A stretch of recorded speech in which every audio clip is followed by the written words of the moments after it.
Hello everyone, good morning. So we have about five problem solving here. So which is for the first problem. So 2 kilograms of gas is confined in the 1 cubic meter tank at 158 and 88 degrees Celsius. What type of gas is in the tank? For the choices, we have the A is helium, B, ethane, C, methane, D, ethane. So for the solution, so we will have to use for this formula. So PV equals MRT. So i-derive lang nato siya. So paano na to yung R? So R is equals to PV over MT. So i-substitute lang nato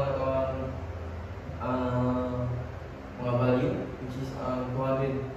Ang pressure na to is 200. So i-times nato sa volume of 1 and then over 2, which is mass, and then air temperature is 88. So we convert lang to siya dito sa Kelvin. So i-add na to 273.